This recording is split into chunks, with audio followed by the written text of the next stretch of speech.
Hello everyone, welcome back to my channel. ഇന്ന് ഞാനൊരു പക്കവട റെസിപ്പിയുമായിട്ടാണ് വന്നിട്ടുള്ളത്. നമുക്ക് വൈകുന്നേരമൊക്കെ ചായക്ക് പെട്ടെന്ന് ഉണ്ടാക്കിയെടുക്കാൻ പറ്റുന്ന ഒരു സ്നാക്കാണ്.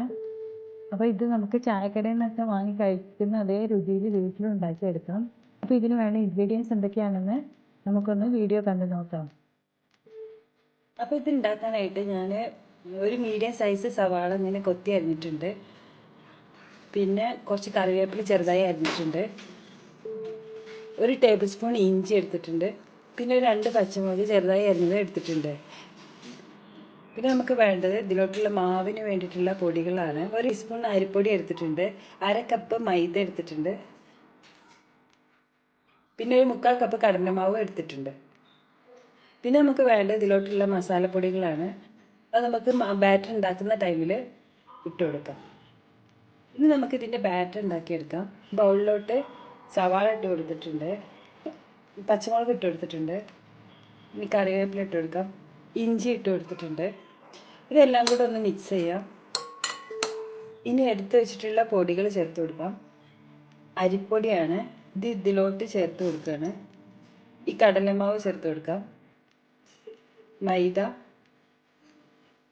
ഇനി നമുക്ക് ഇതിലോട്ട് വേണ്ടത് കായമാണ്. ഒരു നുള്ള് ഇട്ട് കൊടുക്കാം. പിന്നെ 1/2 ടീസ്പൂൺ മഞ്ഞൾപ്പൊടി വേണം, 1 ടീസ്പൂൺ മുളക് പൊടി. ഇതും കൂടി ചേർത്ത് നന്നായി മിക്സ് ചെയ്തെടുക്കാം.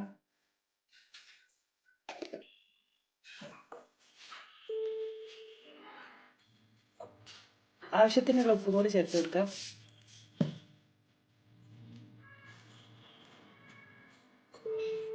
ഇനി ഇതിലോട്ട് കുറേശ്ശെയായി വെള്ളം ഒഴിച്ചു കൊടുക്കാം. വെള്ളം കൂടി പോകരുത്, കുറച്ചായി ഒഴിച്ചെടുത്താൽ മതി.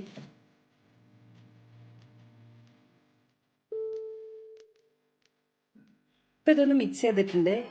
ഇനി ഞാൻ ഇതിലോട്ട് 2 ടേബിൾ സ്പൂൺ ദോശമാവ് ഒഴിച്ചു കൊടുക്കുകയാണ്.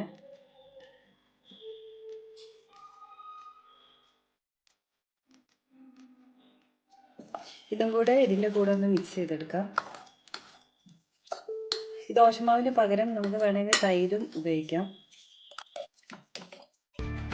അധികം പുളിയില്ലാത്ത തൈര് എടുത്താൽ മതി. ഇനി ഈ ബാറ്റർ ഒരു മിനിമം 1/2 മണിക്കൂറെങ്കിലും റെസ്റ്റ് ചെയ്യാൻ വെക്കാം. അതിനുശേഷം നമുക്കിത് വറുത്തെടുക്കാം. അപ്പോൾ ഇതൊരു 3/4 മണിക്കൂറോളം ഞാൻ റെസ്റ്റ് ചെയ്യാൻ വെച്ചിട്ടുണ്ട്. ഇനി ഇത് നമുക്കൊന്ന് വറുത്തെടുക്കാം. അപ്പോൾ നമുക്കിനി പക്കവട ഉണ്ടാക്കിയെടുക്കാം. ഇതിലോട്ട് കുറച്ച് സൺഫ്ലവർ ഓയിൽ ഒഴിച്ചു കൊടുത്തിട്ടുണ്ട്. ഇത് ചൂടായി വന്നിട്ടുണ്ടോ എന്ന് അറിയാൻ ആദ്യം നമ്മൾ ഈ മാവ് ഒന്ന് ഇട്ട് കൊടുക്കാം. അപ്പോൾ ഇത് ചൂടായി വന്നിട്ടുണ്ട്. ഇതിലോട്ട് ഓരോ ചെറിയ സ്പൂണായിട്ട് ഇട്ട് കൊടുക്കാം. പക്കവട ചെറുതായിട്ടാണ് നമ്മൾ കാണാറ്, അപ്പോൾ അധികം സൈസ് വേണ്ട.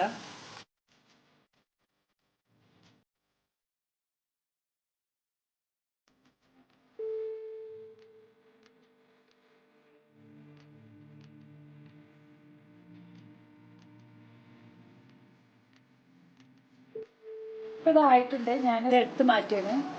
ഇനി അടുത്ത റൗണ്ട് ഇതുപോലെ ഇട്ട് കൊടുക്കാം.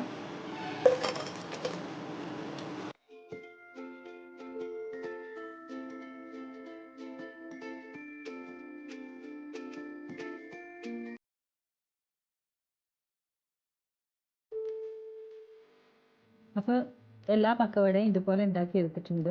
പെട്ടെന്ന് തയ്യാറാക്കി എടുക്കാൻ പറ്റുന്ന ഒരു സ്നാക്കാണ്. ഇതിൻ്റെ വലിപ്പം ശരിക്കും കുറച്ചുകൂടെ കുറക്കാം. ശരിക്കും പക്കവട നല്ല ചെറുതായിട്ടാണ് കാണുക. പിന്നെ നമുക്ക് ഇതിൽ വേണമെന്നുണ്ടെങ്കിൽ സോഡാപ്പൊടി ചേർക്കാം. ഞാനിപ്പോൾ സോഡാപ്പൊടി ചേർത്തിട്ടില്ല, പകരം ദോശമാവാണ് ചേർത്തത്. സോഡാപ്പൊടി ചേർത്തിട്ടുണ്ടെങ്കിൽ കുറച്ചുകൂടെ ഒന്ന് പൊങ്ങി വരും.